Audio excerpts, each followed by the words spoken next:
Grandmaster Ziaur রহমানের প্রথম নামাজের জানাজা অনুষ্ঠিত হয়েছে দাবা ফেডারেশনে। বেলা 11:30টায় এই জানাজায় অংশ নেয় জিয়াকে শেষ বিদায় জানাতে আসা ক্রীড়াঙ্গন সহ সর্বস্তরের মানুষ। দুপুরে মোহাম্মদপুরের দ্বিতীয় জানাজার পর বাবার কবরে শায়িত হবেন দেশের ক্রীড়াঙ্গনের উজ্জ্বল এই নক্ষত্র। নাজমুস সাকিবের রিপোর্ট। যে দাবা তাকে পরিচিতি এনে দিয়েছিল বিশ্বব্যাপী, যে দাবা ফেডারেশন থেকে কুড়িয়েছিলেন সুনাম, সে দাবা ফেডারেশনের সামনেই শেষ শ্রদ্ধায় সিক্ত হলেন গ্র্যান্ডমাস্টার জিয়াউর রহমান। তাকে শ্রদ্ধা জানাতে উপস্থিত হয় ক্রীড়াক্ষেত্রের নানা বয়সের মানুষ।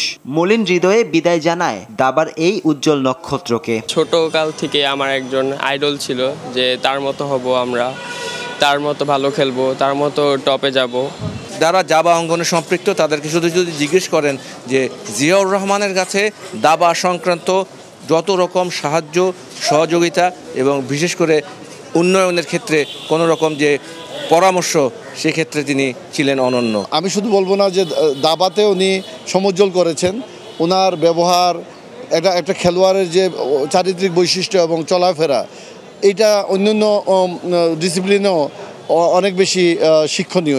শোকাহত জিয়াউর রহমানের পরিবারকে সহায়তা করার অঙ্গীকার করেছে দাবা ফেডারেশন। পাশে থাকতে চায় বাংলাদেশ অলিম্পিক অ্যাসোসিয়েশনও। আমরা সকলে মিলে আমরা ওনার পরিবারের জন্য একটা ফান্ড আমরা যদি রেজ করে আমরা দিতে পারি, তাহলে পরিবারটাও ঠিক হয়ে যাবে। বাংলাদেশ অলিম্পিক অ্যাসোসিয়েশন আজকে যে কথাবার্তা হলো, এতে যা বুঝলাম, ওনার পরিবারের অর্থনৈতিক যে সমস্যাগুলো আছে, এই সমস্যার পাশে বাংলাদেশ অলিম্পিক অ্যাসোসিয়েশন থাকবে।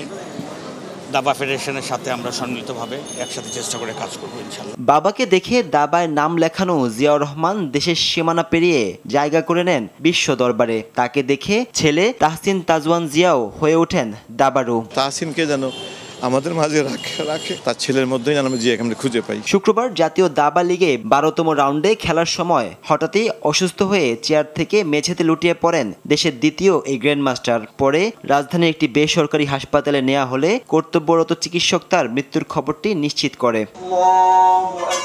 নাজমুস সাকিব, RTV, ঢাকা।